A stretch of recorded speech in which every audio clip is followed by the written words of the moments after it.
Good morning, everyone.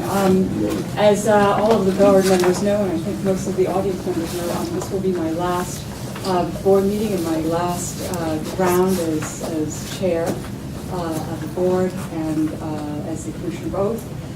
But it has been a wonderful tenure, and working with all of you has been a tremendous joy in my professional life, and it's certainly too bad Tom isn't here. Because Tom Spetner, because he talked me into doing a board meeting. So I said, well, but he said, no, you should do it. So I said, you know what, you're right. So without further ado, let us get started with today's agenda. Wait, Sue, I think we need a round of applause.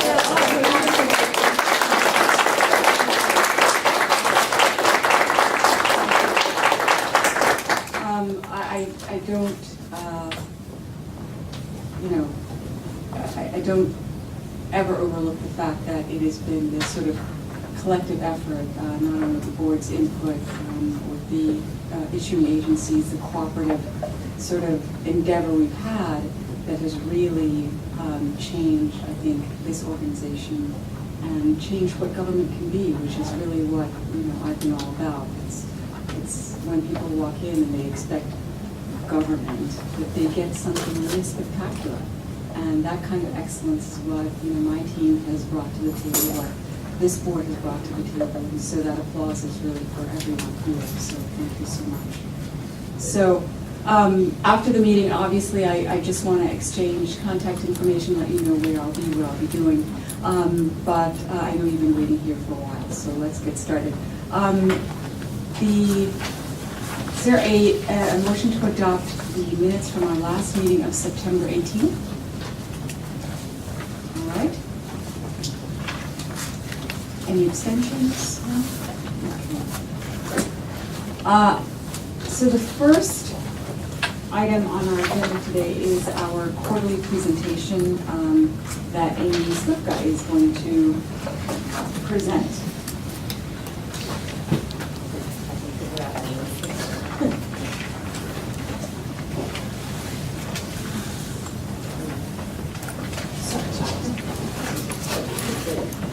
Okay, good morning, everyone. For those of you who don't know, the quarterly review is a report that sets forth the number of violations received by ECPB, broken down by issuing agency, quarterly comparison of the violations received, violations heard, and decisions rendered. A look at the lapse time from hearing to decision date, a look at the decision results for each of the issuing agencies, and lastly, a look at the most commonly issued violations by agency.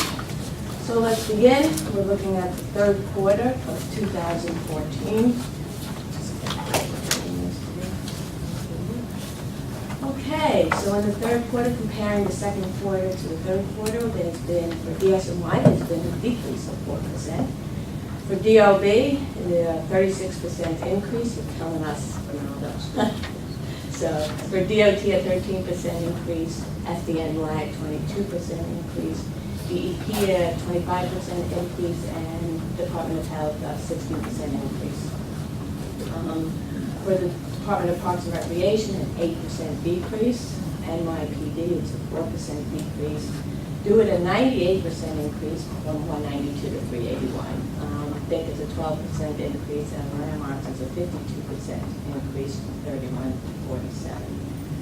So the violations received on here.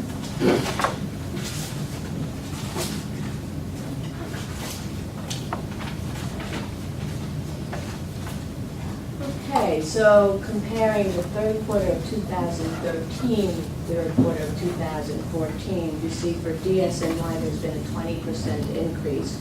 For FDNY, a 48% increase. For DOB, a 27% increase. For DOT, a 2% decrease. For Health, a 5% decrease. For NYPD, a 5% increase. For DEP, a 9% increase. For Department of Parks, a 38% increase. For DOIT, 115% increase. And for Landmarks, 161% increase. Comparing the total violations heard, third quarter 2013 to 2014, You have an 8% decrease for sanitation, a 1% increase for DOB, for FDNY it's not even, for health it's 21% decrease, and for DEP it's 11% increase, for NYPD a 25% increase, for DOT a 38% decrease, for DOT a 34% decrease, for Parks and Recreation a 36% decrease, for landmarks a 21% decrease, and for BIC a 65% decrease. Okay, and then we have decisions rendered, third quarter, comparing third quarter 2013 to third quarter 2014. So we have a 14% increase for sanitation, for DOB a 12% increase, for FDNY an 8% increase, for health a 24% decrease, for NYPD 55% increase, for DEP a 13% increase, DOT a 21% decrease, Parks a 6% increase, Stewart an 11% decrease, and landmarks a 60% decrease, and BIC a 55% decrease. So, and then for hearing to decision date, you can see that we're getting 84% of our cases are decided in less than 10 days, and 14% between 11 to 20 days. And again, I just want to thank Sue Doe, because she really had an impact, and it was really her influence that caused this. So thank you. Right back at you. So decisions rendered, you can see that the total in violation is 52.2%, and the totally dismissed is 46.7% in 2013. Now in 2014, it's gone, in violation, it's gone up a bit to 59.8%, and dismissal has gone down to 39.3%. So, well, I think also, if you're questioning why, I think more of the agencies happen to be sending representatives to hearings. NYPD is sending representatives, DEP is sending more reps to different types of cases and such, so. And Ronaldo from DOE, could some of that be attributed to just better written violations? That, of course, too. But also all those things come into play, but yes, definitely. Okay, so for DSNY, you have 43% in violation, 57% dismissed. For DOB, you have 78% in violation, 22% dismissed. For DOT, it's 59% in violation, 41% dismissed. FDNY, 89% in violation, 9% dismissed. DEP, 76% in violation, 14% dismissed. And NYPD, 49% in violation, 51% dismissed. So it's getting better, as far as you're concerned, Dan. So. Compared to past years, it's a lot better. Exactly. Well, yes, and I think the fact that you're sending representatives at the hearings is having an impact. I'd love to have you tell that to the chief. That's do that. Well, it always, two sides, then you have both parties represented before you represent everyone. DOH, you have 53% in violation, 47% dismissed. Parks, 59% in violation, 41% dismissed.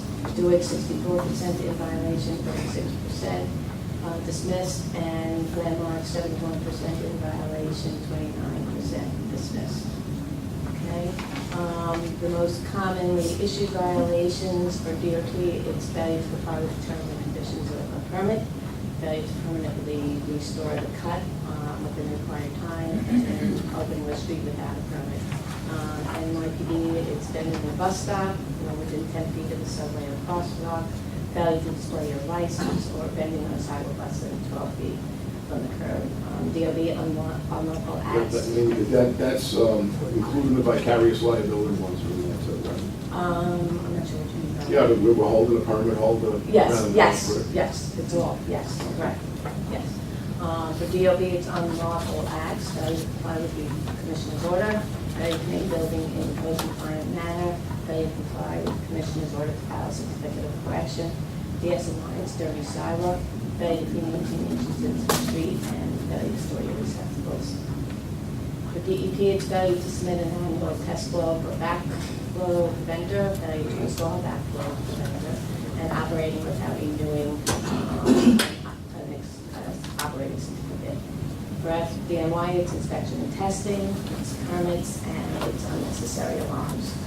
For health, it's study to eliminate rodent infestation, or active rodent signs, or eliminate conditions conducive to rodent or unpermitted mobile food park. The landmarks, you're basically not having a permit, they're basically the same thing as the charges. For DeWitt, it's failure to provide working public pay telephones, failure to maintain your public pay telephone, and your sign is missing.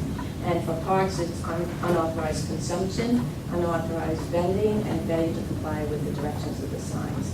And for Baker, it's idling of motor vehicles, failure to register your wholesale business, and failure to register your per the section 2 phase. Okay, any questions? Okay. This is your appeals number. Third quarter, DSNY 339, DOB 298, FDN 960, Health 83, DOT 59, DEP 43, Parks 33, NYPD 20, and DeWitt 2. Okay, and percentage of defaults. Largely DSNY 53,977 to 67% of your issuance. Department of Transportation 7,184 and Health 5,543. And that's it.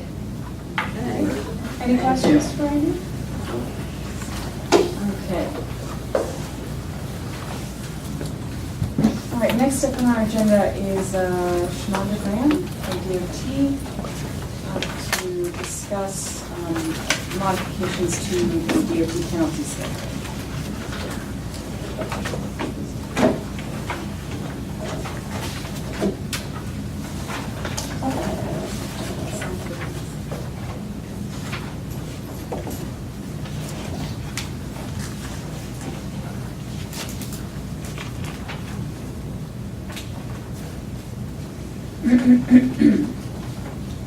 Good morning, ladies and gentlemen of the board. My name is Shonda Graham, and I'm here on behalf of DOT's Commissioner Maniscalco. The DOT is requesting that the board review and approve modifications to our penalty schedule. We're asking that the fine associated with infraction for inadequately protected work zones be increased from $400 to $1,200. This fine and infraction code was created back in 1995. It has not been increased nor has anything changed since then. As such, the DOT believes that we should increase it to match other infractions similar in nature. I submit to you, and I ask that you pass out, random photos of what we believe to be inadequately protected work zones. As you can see, once you receive the photos, you can pass one to each person, it doesn't matter. You will find that these work zones are very unsafe. You will find open excavations whereby the public, any member of the public could be exposed to danger. You will find inadequately protected equipment where equipment hasn't been cordoned off so that members of the public do not enter the work zone. The point being, the department believes that if you increase fines associated with egregious and unsafe violations, we will likely deter these acts. The enabling legislation for this section of law is Administrative Code Section 19-109A. Per Administrative Code Section 19-150, the maximum fine amount for this infraction is $5,000. So as you can see, a $400 penalty in relation to a $5,000 maximum is relatively low. Therefore, the department is not only asking that you increase the penalty associated with this infraction, we're likewise requesting that the default amount would also change. The current default is $1,200, and we'd like to adjust it to $3,600. We believe that if you approve our request, it will enable the department to effectively and adequately maintain public safety by preventing breaches. Just a quick question about Ronaldo from DOB. How do you come up with your default? The DOT has routinely set defaults 3 times the original penalty amount. Elizabeth Nauer, citizen member. Are there sort of rules governing what types of protections are needed for what type of work? Absolutely. Okay. Under section 19-109A of the administrative code, it basically says that all work zones must have adequate protection, barriers, lights, shoring, that type of thing. It also states that the commissioner has the right to promulgate rules within our highway rules that basically outline specific items that have to be at these work locations, namely MUTCD approved traffic safety devices and coordinating with temporary traffic control devices.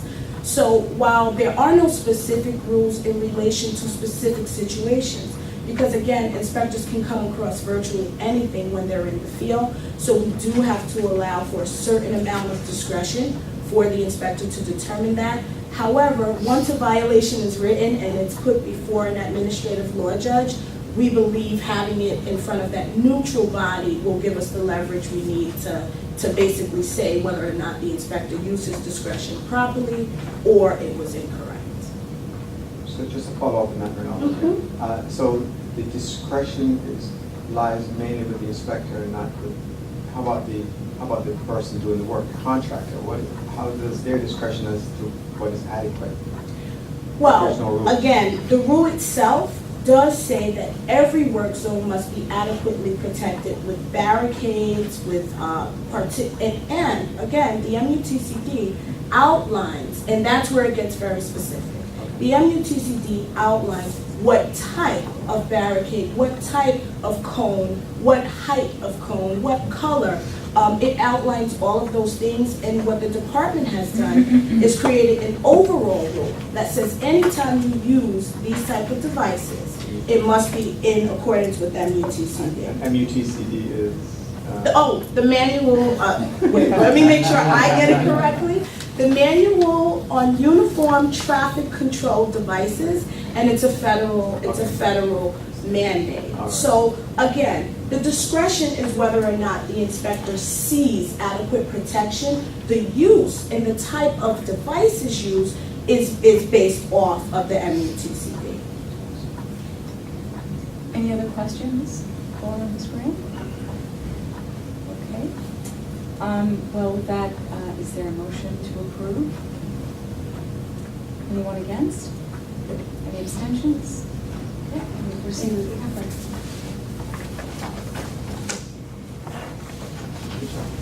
Okay. Next up, we have, is Diana here? Yeah, Diana Hayes, from Arts. Oh, I'm sorry, Dan.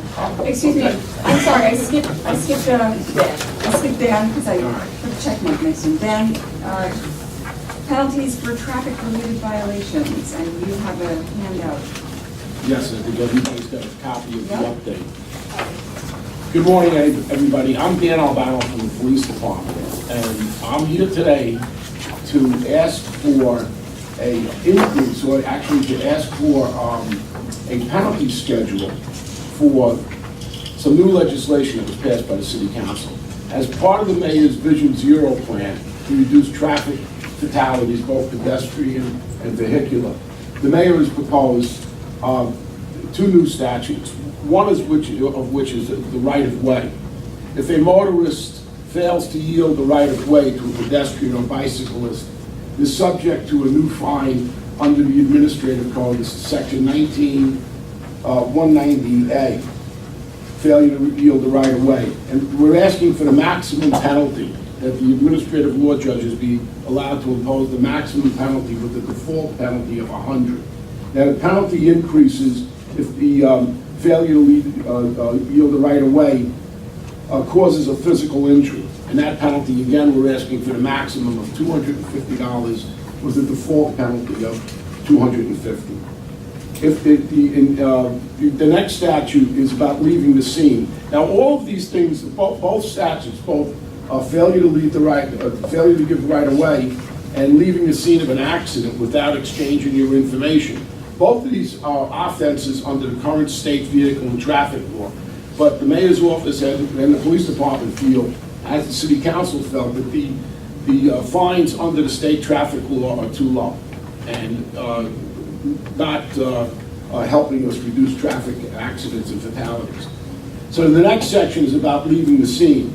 And if it's only property damage, you leave the scene of the accident without reporting it to the police. If it's only property damage, we're asking for a penalty of $500 with a default penalty of $500.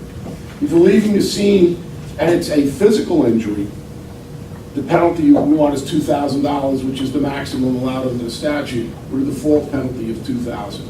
If you leave the scene and there's a serious physical injury, and serious physical injury is defined in the state penal law as a long-term protracted illness such as broken bones, concussions, things like that.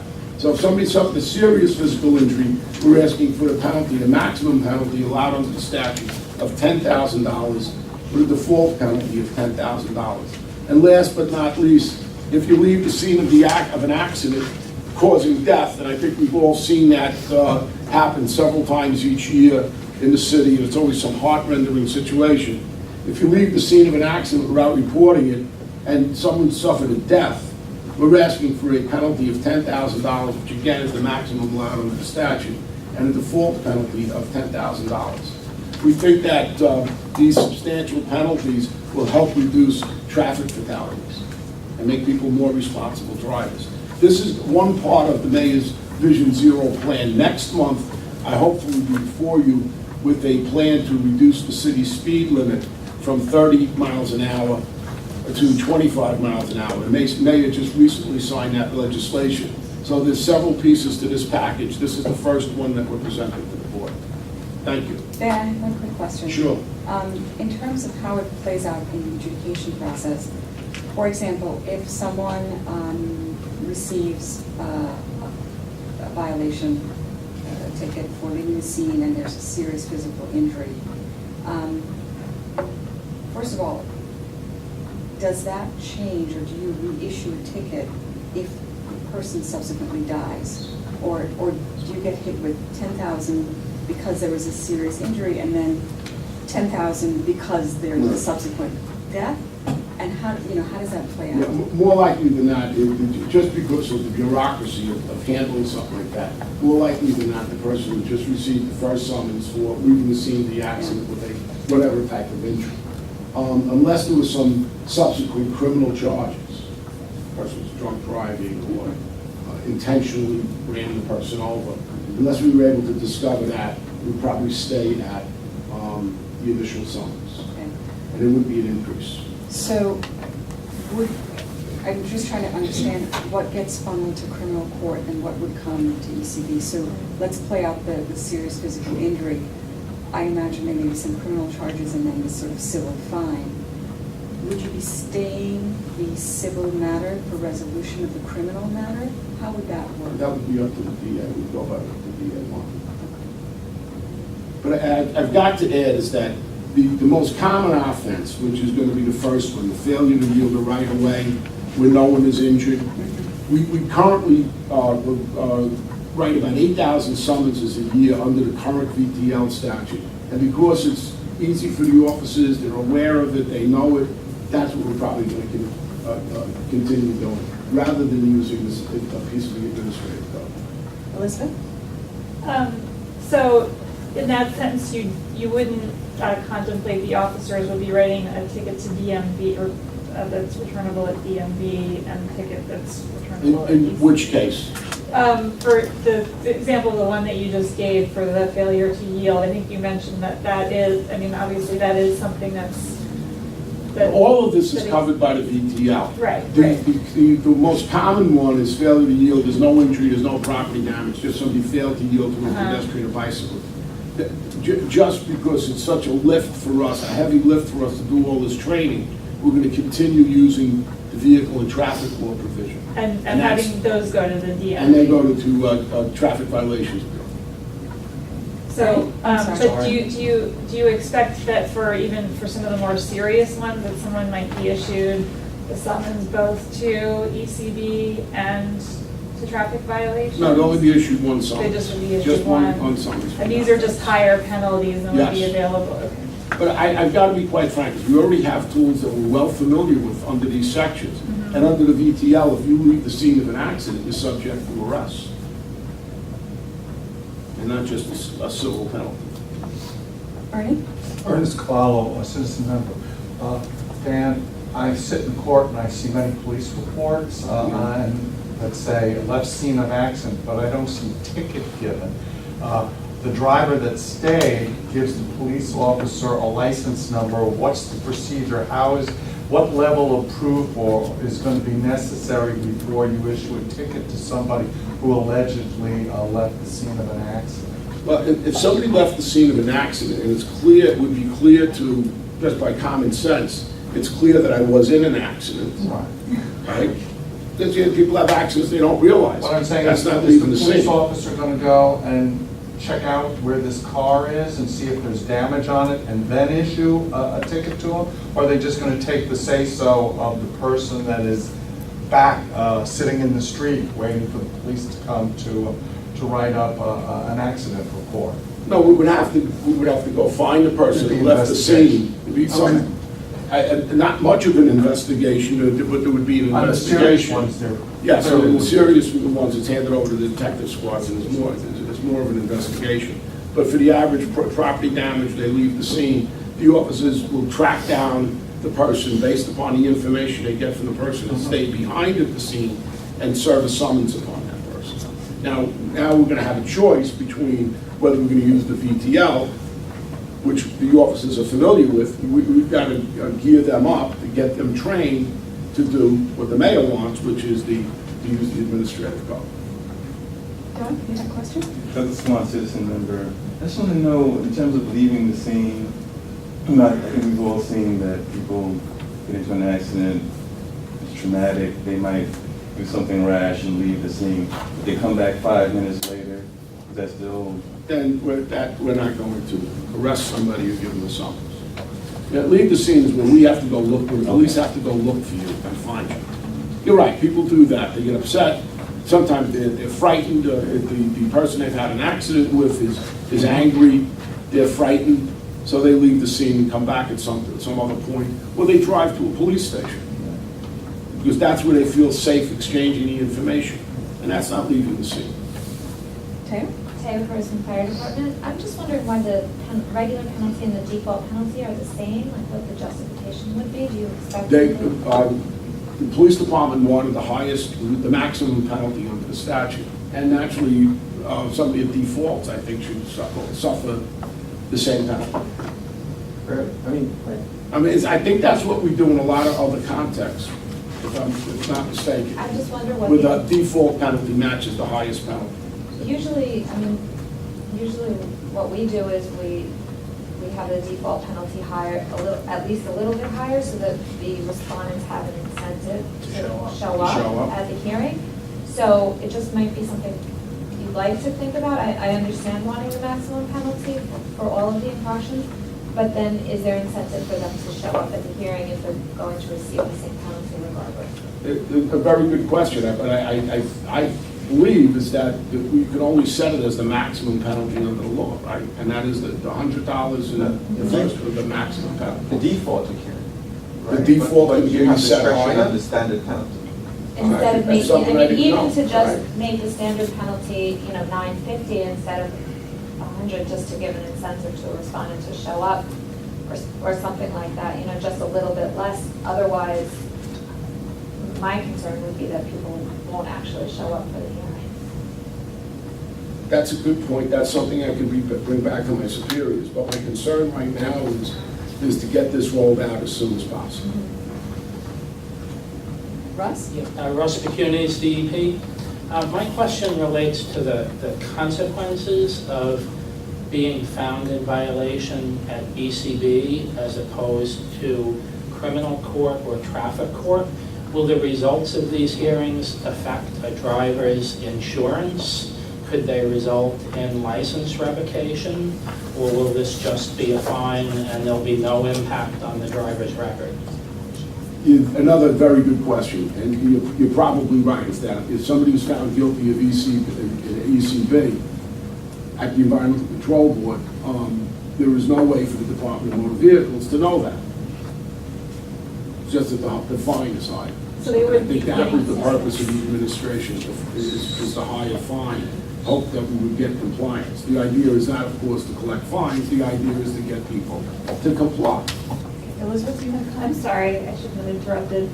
So there would be no ability, obviously, of the ECD to issue points on someone's license. No, So, no. um, DMV, the Department of Motor Vehicles at the Traffic Violations Bureau would have that authority, yes. So I guess. And criminal court has a connection with the Department of Motor Vehicles. A criminal court would be able to notify the Department of Motor Vehicles that you've been convicted of whatever the offense is. And that an effect on your license. Well, my question was just to that end, would there be possibly, I mean, maybe not at the moment, but maybe, the possibility of speaking to DMV and seeing if either the police department could provide the ECB decisions or ECB could provide a decision directly to motor vehicles and have some kind of connection there, but that would be probably down the line, I'm not sure.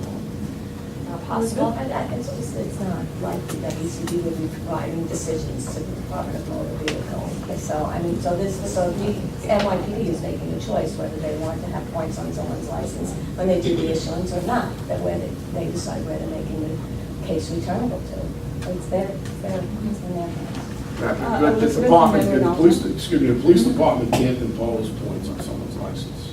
Only the Department of Motor Vehicles can do that. in response. So there would have to be some connection between the Environmental Control Board and the Department of Motor Vehicles. Well, I would just make a suggestion that in training police officers, and obviously when they stop or they get somebody for a violation of this nature, they'll run their license. So if it's somebody who already has a lot of points or has a history, that might be something that's taken into consideration into which enforcement mechanism to use.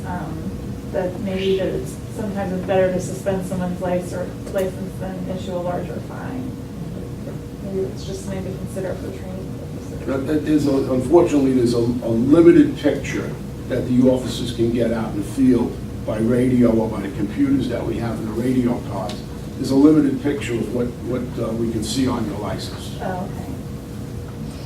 So thank you. That's where my question is how much discretion then is the officer in terms of where does he, in terms of using his enforcement mechanism, whether it be the ECB or criminal or traffic? Because I can see the enforcement of this being so, so all over the place. Somebody giving a break to somebody going to ECB. Right, I understand your point. You think it might be left up to the discretion of the individual officer? Am I going to go with DMV summons, or am I going to go with the ECB summons? And that's not going to be the case. They will continue to, as I explained before, the more common one, the failure to yield, because they're already familiar with it. They're writing summonses. I think last year we wrote 8,000 summonses for failure to yield to a pedestrian or bicyclist under the VTL. They will continue to do that, and then they're going to be instructed to write ECB summonses, ECB notices of violations for all the other offenses. Now, there may be some individual cases that are, something very egregious where we're going to arrest people under the VTL for leaving the scene of an accident or causing a serious physical injury. That may happen. Elizabeth? Just out of curiosity, what is the penalty available under the VTL for these types of Yeah, violations? the VTL has a variety of penalties. If it's an equipment violation, it's as low as $40, which, you're missing a mirror or your headlights Right. out. But And I for think- leaving the scene? I think that the Department of Motor Vehicles can impose up to like about a $400 penalty, but that's for like red lights. I'm not sure exactly, going through a red light, I'm not sure exactly what the penalty is under the VTL for failure to yield or one of these other offenses. But they're not as substantial as this. All right, let's wrap up this dialogue. Any other questions for Dan before we take a vote? Okay, well, let's see where we are with this. Is there a motion to approve? Anyone against? Abstentions? Okay. All right. Thank you. Thanks, Tim.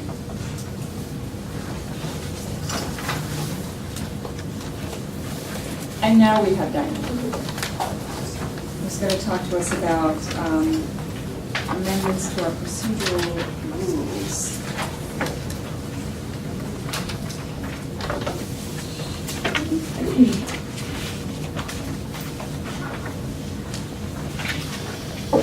Hey, good morning. We have just some revisions, amendments, predominantly really just refining some of the sections and providing some definitions and clarity on the ECB procedural rules. So what I'd like to do is run through, you should have received the memorandum from Helene. I'd like to just run through it. Obviously, if there are questions, I'll pause in between so that if you have questions pertaining to a specific provision, just let me know. The first one is pertaining to the board or tribunal. There are several sections being amended to clarify when the tribunal is acting on behalf of the board and when the board itself is acting. Moving along, the definition of exception and appeals processing. The charter section of 1049A allows the board to consider exceptions to a hearing officer's recommended decision of order, when in actuality the filing of exceptions is treated as an appeal. So we have several amendments here that are making this clearer, including the addition of the actual definition of an exception, and amendments to the wording in subchapter D, which details appeal procedures.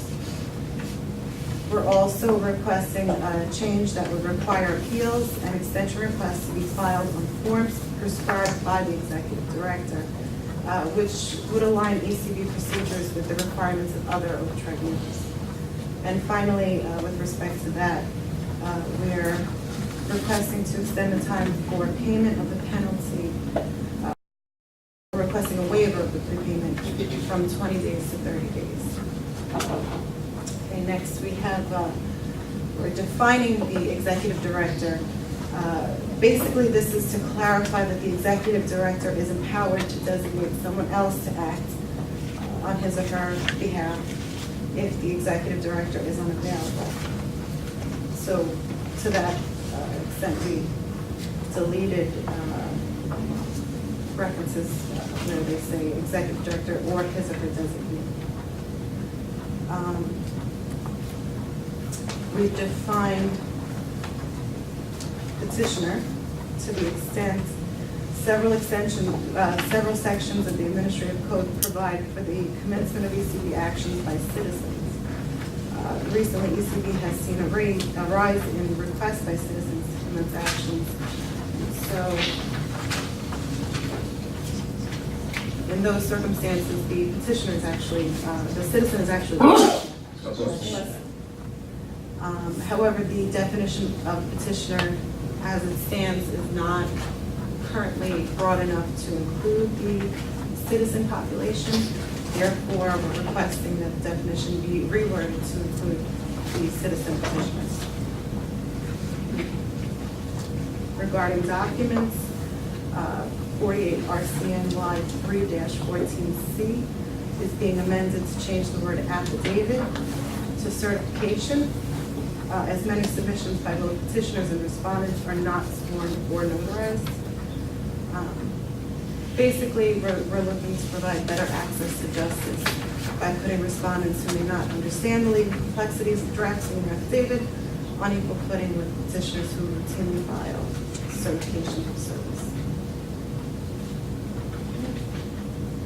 Next, regarding computation of time, 48 RCN 3-15B is being amended to allow an additional 5 days to take action when making any response, whenever mail is in use, to serve documents. What if the 5, could have made it more? Well, They- currently only it's because fi- we have to mail something, a city agency, 5 days, it's such. Right, and such that's the a thing, tight it time. currently is 5. And so we're extending it an additional 5 days, so it will be 10. 10, okay. Is that enough? No, we're not. No, right now, it is 5 days in the rules, but that's limited by rule to when a party sends another document to another party. So we're expanding it to include documents sent by the tribunal as well. So that would include decisions as well as appeal decisions. And that's really comports with the CPLR as far as the 5 days. It's still 5 days, but it expands it to include documents sent by the tribunal, whereas right now, it's only documents being served on one party to the other. So this is not going to benefit petitioners, right? It would benefit you because it's documents that if we mail you something, you would also get 5 days as well. If we mail it, if we email it, then Okay. it's questionable, but. But we're But under it's such everybody. time constraints because of the CPLR, we can't go past what the CPL Well, says. I think we could go past, I mean, we're modeling it after the CPLR. It's more modeling it after, and 5 days, as far as what parties are currently using on each other, is working fairly well. My point is just sometimes we put ourselves, the city puts itself in such time constraints that it's very difficult for a city agency, you know, to do something in that short window of time. We should get any opportunity we can to expand it, we should have it. Well, it's 5 additional days to the time provided by any other rule. So if you have 30 days to file an appeal, you'll have 35 days. 35 days. Okay, no, that's good, that's good. All right. So I understand. we're not debating this right now, right? Yeah. Okay. Do you I have a was just question wondering about if this you, particular? I was going to raise a question about whether or not it is business days versus calendar days. That rule is modified by several other time computation rules, which define rules as calendar days. But at the same time, depending upon when the period starts, if you mail something on a Friday, it will start counting on a Monday. By what rule? No. By what, by who, by discretion? No, by rule. No, that's not what this says. No, It's also the not what the rule, law says. it's ECB's rule has several other rules in the time computation. This is only talking about this one particular rule. No, that's not what it says in 1, 2, and 3, but we can discuss this after she's done with this part of the presentation.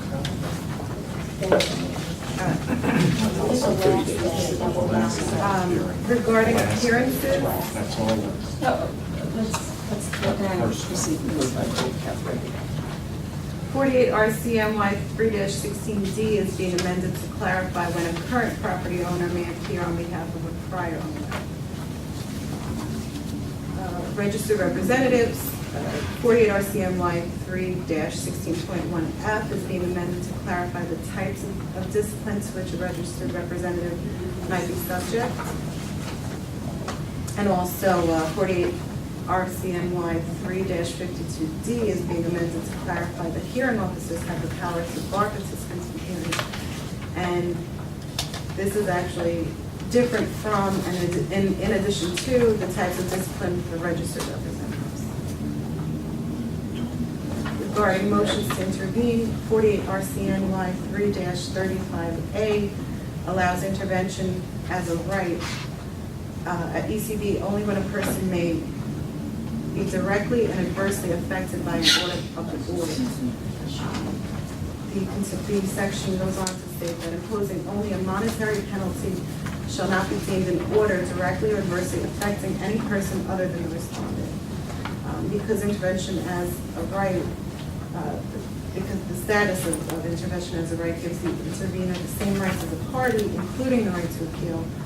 Many complainants attempt to intervene as a right, and while these requests are usually denied and complainants are granted discretionary intervener status, there has been some ambiguity as to when intervention as a right is allowed. So basically, this amendment clears up the ambiguity by allowing intervention as a right only in a cease and desist proceeding commenced pursuant to 48 RCMY 3-91. And also with respect to that, We're looking to increase the time period to file a written application to intervene as of right prior to the hearing from 5 days. Okay.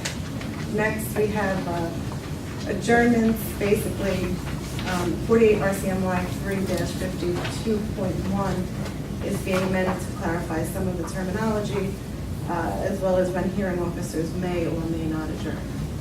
Can I just, I'm sorry to, can I just make a suggestion on that section? Sure. In terms of the, subsection B2, the added language is whichever is greater. I thought whichever is later would make more sense in this context.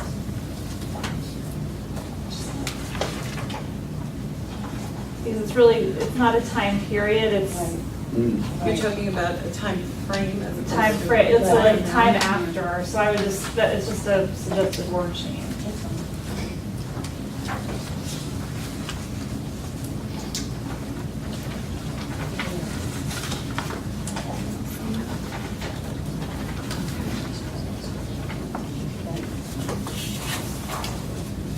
Okay, regarding decisions, we're proposing to add a new section, 48 RCMY 3-57C, to allow parties to make an application to the executive director for a superseding decision in order if the hearing officer's order contains a ministerial error. So this should hopefully lead to fewer appeals to correct these types of errors, since the application should truly be only for ministerial reasons.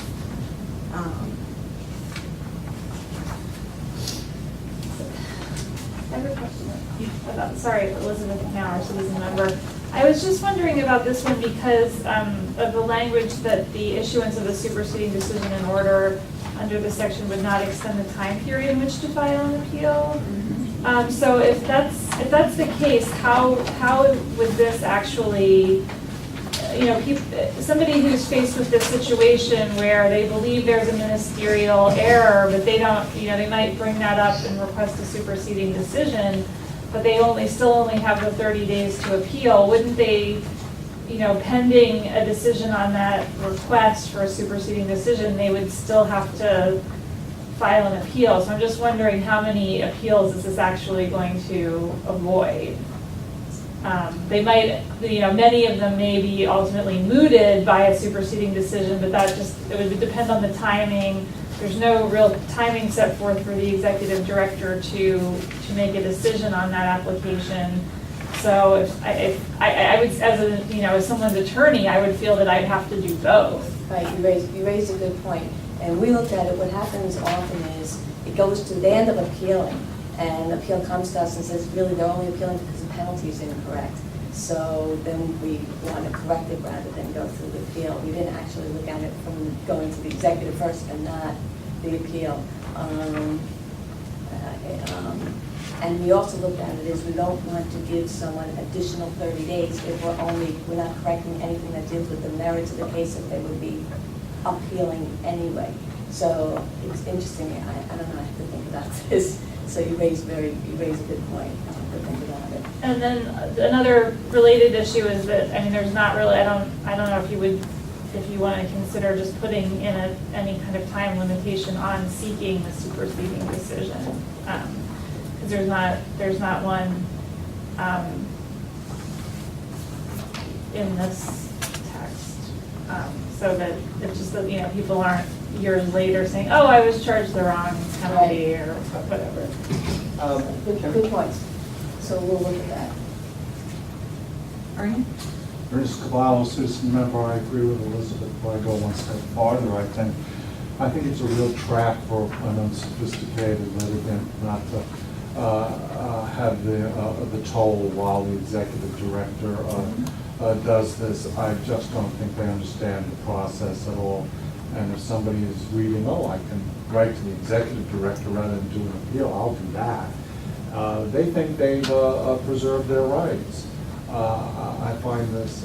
And how difficult is it for the appeal division to just issue a one-sentence thing saying the fine was wrong, we hereby grant the appeal to the extent of correcting the fine amount to $300. And why give this I think people are going to be writing to the executive director all over. They'd rather do that than go through what they consider to be an appeal process. I think this is not helpful to the ordinary citizen at all. Ronaldo, did you have a comment? I would eliminate the whole thing, is what I'm saying. All right, I think for the purposes of, there are other issues here that I'd like to see go through, so for purposes of this change, we'll take out that section. It's not, we're not married to, it's not that important, but, so we'll take out, we'll delete that section. That's fine. Yeah, I completely agree with you. Okay. But I just want, I think, Linda, you brought up the point about the time frame for past superseding. Is that taken? Oh, Well, we're taking it right, out. we're taking out the We're taking whole- it out. We're taking out the whole. Okay. And I would just add to, you know, I agree that I think it would just add to the confusion for probably Gone. everybody. It's gone. Okay. Okay. Next? Yeah, just a couple more. 48 RCNY 3-75 regarding exhaustion of administrative revenues. They allow for an application for a superseding appeal decision in order to correct ministerial errors or errors due to mistake of fact or law. Some parties to ECB proceedings routinely file these requests because they believe this step is required before an appeal can be taken in the courts. And this confusion causes additional work for the appeals unit, and so we're therefore requesting the addition of a sentence to clarify that this step is not required in order for a party to exhaust administrative revenues. Sorry, I have a question on this one too, Elizabeth Nauer. So I find this confusing because reading this, I'm not sure if when I am able to, I understand that this says that if I get an appeal decision that's adverse to me, I can then file an Article 78 petition. But I guess the question that this raises in my mind is if the appeal decision is final, do I then have 4 months from that date to file my Article 78? Or if I decide to request a supersede, is it up to me? You see what I mean? That if I decide to request a superseding appeal, am I then thereby totally, because the general rule, or the jurisprudence, at least under Article 78, is that if you request a reconsideration of a final decision, that doesn't add to your the limitations period or total limitations period. So this is confusing to me, as if I am going to seek a superseding appeal, do I still have to move forward in the judicial process at the same time? Or is there's this ambiguity there? So we should make clear that there's no tolling of your appeals time. That So add a sentence. That the appeal decision, the first appeal decision is final, the final administrative decision. And then, you know, if you also decide on a separate track to seek the superseding appeal, but that's not adding to your 4 months. At least, or if you want to do it the other way, you could. I just think it needs to be clear for people so there's, you know, you don't have So litigation about this. We'll add some clarification regarding that.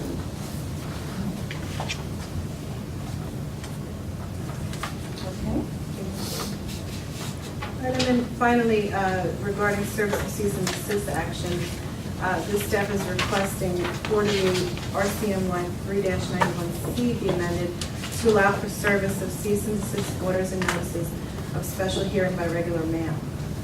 Since DEP also serves these orders by delivering them to respondents at the address where the equipment is located, service by certified mail, return receipt requested, is not necessary. Furthermore, ECB rules provide for prompt hearing, post-sealing special hearings. Should equipment be sealed based on failure to appear at pre-sealing hearing? Anything on that? How are they going to document that something's been sent by certified mail? But we've been doing it certified, we want to do it by Yeah, regular excuse mail. me, by We'll do it regular the same mail. way that we do with decisions looking at affidavit. It'll be signed when it's mailed out. Listen. Is it really a big deal to do the certified mail? I'm just, Yes, it actually It is. is, because I It really just, is. I feel like for a cease and desist, it's really important that the person receive it. I get that, and there's two issues. One, actually is a really big deal, and two, I don't even know that works because people have to go then to the post office to get it. People are busy, they don't get, like, I've gotten things certified mail, and it's Oh. like, by the time I get to the post office, it could be a week later because I'm at work from the times the post office is open, so I have to try to go on a Saturday or something like that. So I don't necessarily think we're doing the respondent any favors by sending in certified mail. I really thought this one through, so. But I get And her especially point, because DEP is serving them. but I get her point though, because you're talking about a cease and desist. Well, seeing, DEP is also going out. Yeah, we send an inspector to serve all of them. I would just say that if it turns out that this results in an abrupt drop in the number of people that are showing up for hearings, then we might have to go back and re-examine it. Right. All right, Emily, I'm sorry, go ahead. I mean, this is, I don't know, if we ever seen anybody else issue a cease and desist besides these, DEPs? No. So if you are going to serve them all personally, and is it really and by regular mail rather than or by regular mail? You just need both, because you need that first, that. Right, but this says or, so I'm asking. As of right now, it's either one is enough, but we do both. But if you're going to do regular mail, it can't be one. I can't be the only one. Yeah, that's probably. So should we propose a change that it should say and? Regular mail?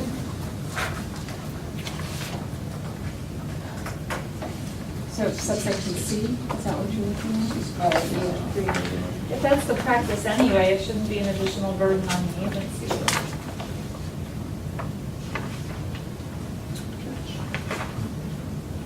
Okay. So just to clarify, you're I looking don't at think we do it 3-. anyway. Okay, so I don't mean, think we would it's have an just- object- right, it's just- I don't no, think we would it's object to right. making it and. Okay, fine. Instead of or. Okay. All right, so just to recap where we are, with respect to the changes to the ECB procedural rules that were presented, we are looking at the following modifications under the adjournments, section 48 RCNY 3.52, just terminology, talking about later instead of greater. The section below where we, in decisions where we talked about a process for getting the executive director to amend decisions, we said we were going to remove that provision wholesale. And then with respect to the exhaustion of administrative remedies, we're going to clarify that that option does not extend the time for filing an Article 78, so that 4 months isn't full. And then with respect to this final provision, the service of cease and desist actions, we will change the the connector in 3-9, section 3-91, subsection C, to read that the order to cease and desist and notice of special hearing shall be served personally and by regular mail. So instead of or. Okay? So those were the comments. Teo, you had one? I think that some of the agencies have quite a bit of other concerns, so I think Madeline. Madeline, you wanted to? LaGuardia Sanitation. I guess we're just a little bit concerned that I actually just received the rules yesterday. There was an issue with emailing Okay. to me. So my agency really didn't get a chance to fully review this. I got it in late afternoon yesterday. Okay. And are we approving this today, or is We it going to are- be told to? We are seeking the approval with the amendments to that we just discussed. Could we move that to the next board meeting? Why would we And do have, that? ECB come back with a new draft for us to approve before we sit and approve it? And maybe we have more time to give any other comments we may have? Well, let's take a straw poll. Let's just see who's prepared to approve it with the amendments that we just discussed. Well, I just have a question as to which agencies think they need more time. Fire, buildings, sanitation, DP. Will it hurt if we do it a month later? It's actually only 3 weeks. I think. And I also have, just KF and fire, I also have quite a number of Let me to just, bring up as well. that's, we could put it off, but let me just explain, we're not revamping all the rules. These were very little minor errors, so we're not looking, changes. We're not looking to rewrite our rules But at it this was point. broad-based, it wasn't any particular section that we did a whole review of the entire rule. It wasn't just a particular section. Well, let me just clarify, this is not an opportunity to reopen the ECB procedural rules. This is an effort to clarify what already exists, and if you want input in that, that's what we're bringing to the table. But does any of these changes change procedure? No. Procedure? Yes, they do. Which ones?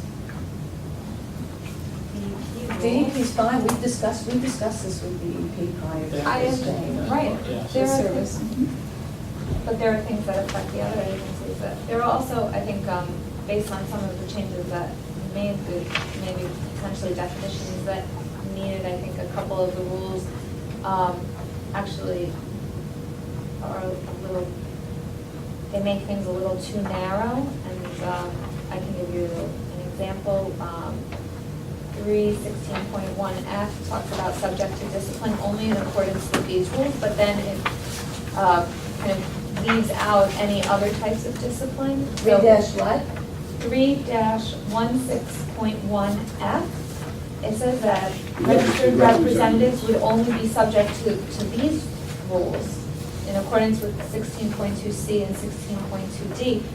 But it's too, I think it's too narrow. What about all of the other licensing entities, and what about DOI? So kind of would, This if is I still were just reading discipline within ECB. This is just discipline within ECB. Right, but if ECB chooses to report it outside, that is. Well, we don't have to embody that language here, because we are obligated to do that by other city rules. So we don't have to repeat that provision here. I mean, we're obligated to report corruption and other kinds of improper practices to DOI. So I don't think we need to have a rule that says that. I would think that this rule seems to limit it, but. Okay, let's just stop there. There are a couple other Let's just stop concerns there. that we have. Excuse me, let's just stop there. Let's take a straw poll. What we're trying to do is clarify rather than revisit. So if you're not prepared to go forward with these amendments as they are, can I see a show of hands? Not prepared to. Not prepared, not prepared to vote on this today. Okay? All right. So the majority of the board here is not prepared to go forward today. Let's table this and put this over for the next meeting.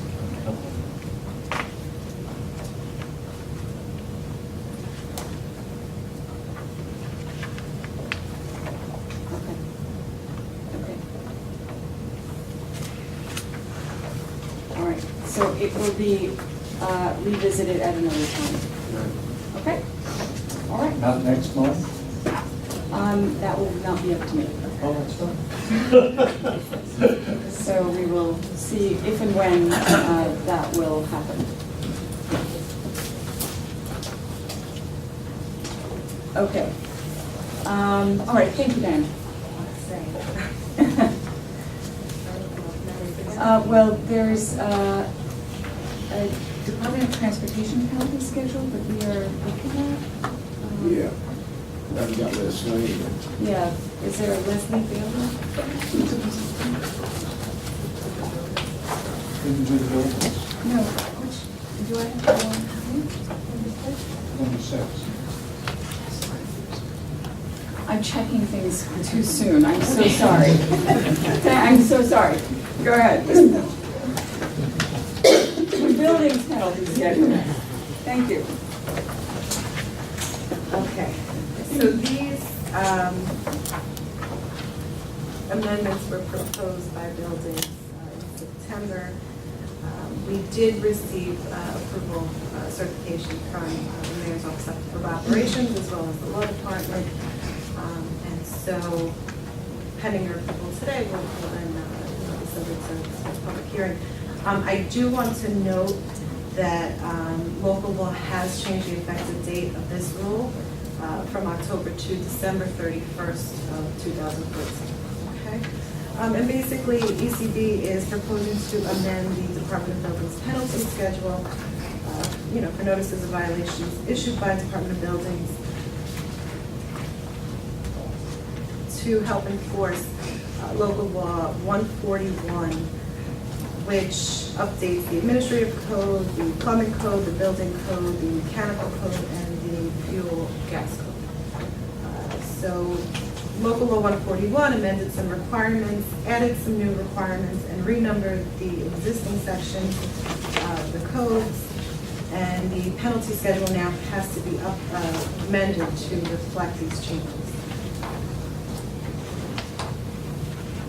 I just want to note that the penalty amounts for all the existing infractions remain unchanged, that they all fall within the guidelines for all classes of violations, and that any new violations that are not immediately hazardous are indicated as curable in the penalty schedule.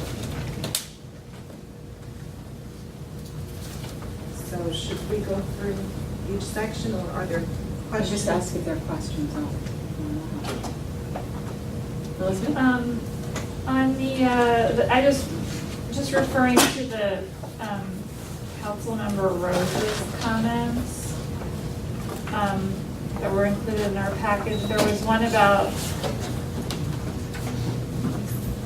That's the DEP. oh, I'm sorry. I'll answer that later, gladly. Okay, I'm sorry. Yeah, that's okay. We're doing DOB right now. Yes, oh, okay, sorry. Any other questions? All right, so shall we take a vote? Is there a motion to approve? Anyone against? I think so. Yeah. Anyone against? Any abstentions? Okay. All right. No abstentions. Ronaldo, okay. Ronaldo's going to change his vote to abstention.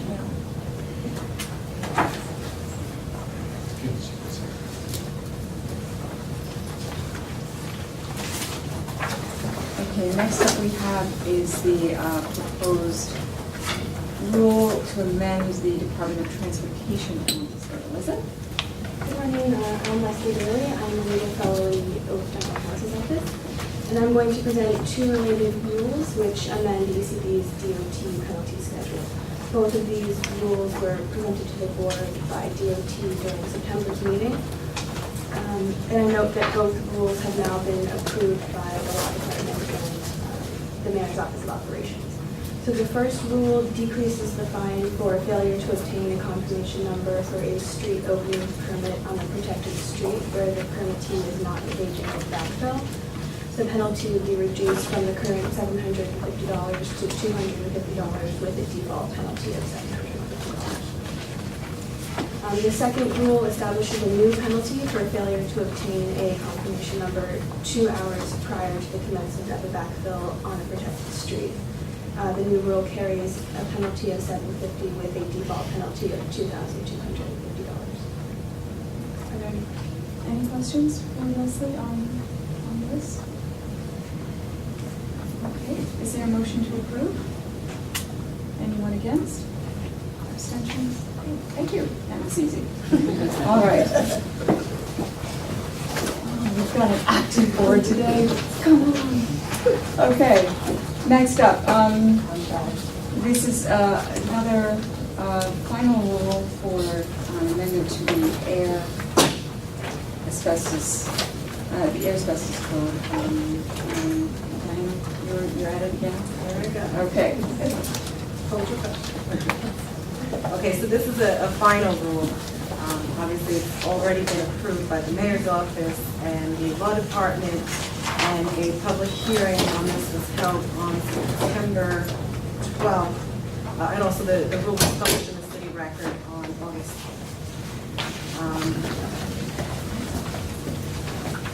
Some of the changes address the evolving industry practice that raised certain safety concerns, and others were introduced in response to revisions by the rules of the city of New York.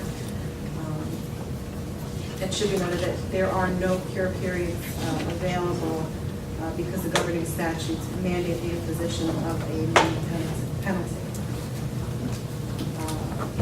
Regarding the public hearing that was held, there was one member from the public and a representative of the DEP. The member from the public chose not to testify. We also received certain written comments which have been sent to the board and addressed, and address any other questions that you have as well. So I just want to briefly go through them. There's a change to the air asbestos penalty code, penalty schedule. Basically requires the EP to establish a program that provides registration of practicing master environmental hazard remedy technicians. And so the ECB penalty schedule needs to be modified to specify any violation of this where an individual falsely identifies NERISA as a master hazard remediation technician. There's also, with respect to the air asbestos penalty schedule, an added penalty that basically the section requires contractors to carefully install ducting for negative pressure units because the improper installation does threaten the release of asbestos.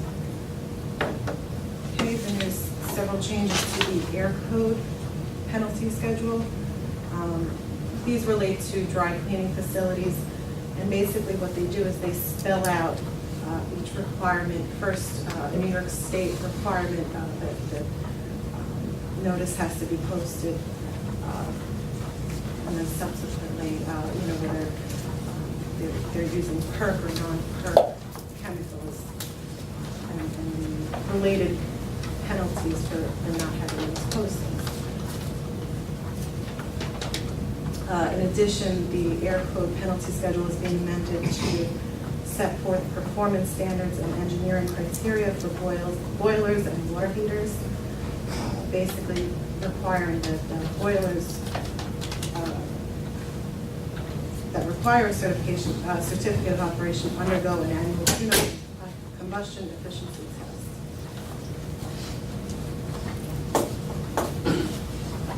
And those testings need to be maintained. The records of those testings need to be maintained. And finally, the air pollution control code, which prohibits the use of delivery or use of heating oil that contains less than 2% biodiesel by volume, carries certain penalties depending on whether you're using or delivering non-compliant heating oil. Are there any questions? Elizabeth, you have a question? Yeah, I just would be interested to hear DEP's response to the Councilmember Rose's comments on section 191-91N about the failure to carefully install ducting to ensure against the fiber release of asbestos fibers. I think she had just asked how carefully install is defined is there some kind of standard? This is not a new section. This is not. an existing section that had been accidentally omitted from the penalty schedule. Okay. So it's not, this is not something that we just promulgated in terms of the rule itself. The rule has been there for, 30 years.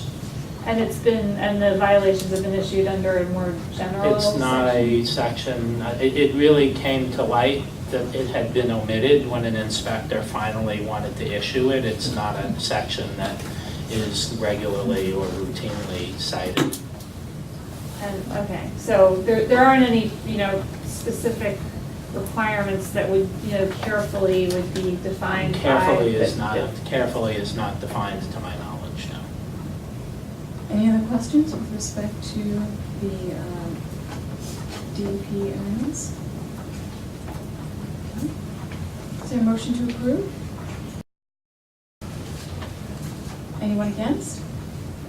Any abstentions? I'm sorry, one more time with the abstentions? Okay, thank you.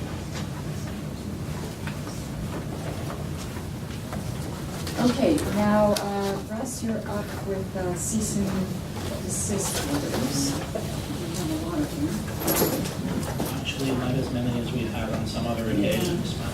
Okay,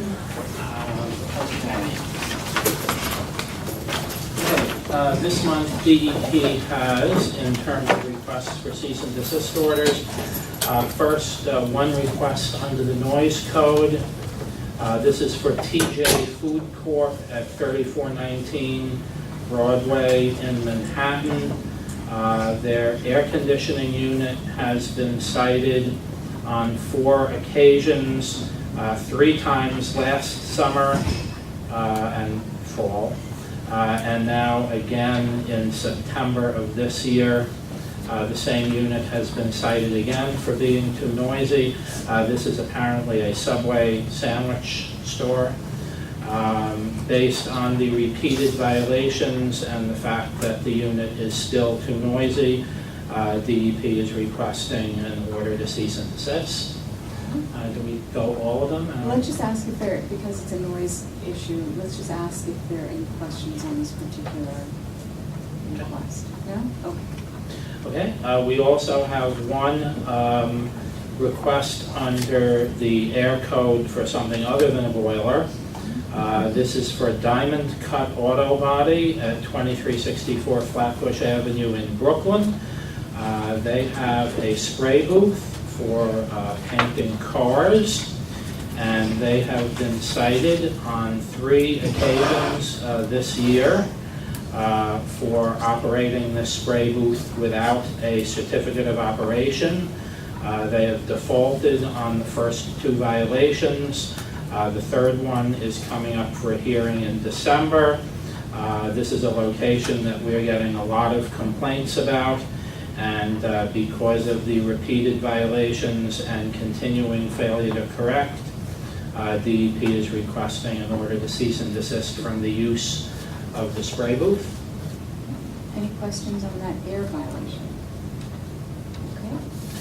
We have 2 requests under the air code relating to locations that have boilers that have expired certificates of operation to use number 6 oil. And these are the same essentially as the ones that we've been bringing to the board each month for the last few months. Okay. Anything on the boilers? All right. And then we have the usual 28 requests for cease and desist orders relating to failure to install backflow devices. Any questions on any of these 28 backflow requests? No? Okay, so let's take a vote collectively on the noise, the 3 air, and the 28 backflow CD request. Is there a motion to approve? Anyone against? Any abstentions? Russ? Okay, thank you very much. Okay, now we have the pre-searing reports. Kelly Corso is presenting today. Good morning. We have 19% reports today. 2 of them pertain to noise from kitchen exhaust systems. And in both of these cases, the respondents' representatives provided proof of work done on the kitchen exhaust systems to bring them into compliance with the noise code. And based on the evidence of compliance, the ALJs in both cases recommended that DEP re-inspect the equipment and that the equipment remain unsealed if the initial re-inspection showed no violations, and if further re-inspections for a period of 180 days show no violations. The next case we have is pertaining to violation of the air code. In this case, again, this is related to boiler equipment. Again, in this case, respondent's representative provided proof of a valid operating certificate, bringing the boiler into compliance with the air code. Based on that information, the ALJ has recommended that no further action is necessary given the respondent's compliance. The And we have one case pertaining to failure to install proper sewer equipment. In this case, the ALJ recommended that the C&D order be discontinued because DEP records showed that the respondent had come into compliance. I'm sorry. And the 15 of the reports pertain to failure to install backflow devices. In 14 of those cases, the ALJ recommended that there be no sealing or other action given the respondent's compliance. In the remaining case, the ALJ recommended that the C&D be discontinued based on DEP's acknowledgement that the C&D was issued for an incorrect lot number. That's it. All right. Any questions on any of those reports? Okay, so let's vote on them collectively. Is there a motion to approve? Anyone against? Abstentions? Russ?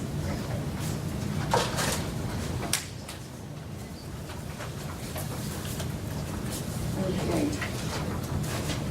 It's about that time when we have to discuss our litigation and appeals, and so is there a motion to go into executive session?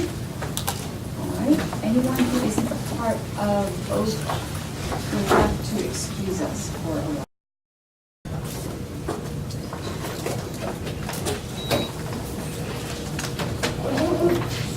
Please just tell me when we're ready. Okay? All right, we are back in public session. We've verified that there's no one waiting to return to the meeting. All set? Okay. So with that, is there a motion to affirm the appeals decisions from the October 9th and the October 23rd panels?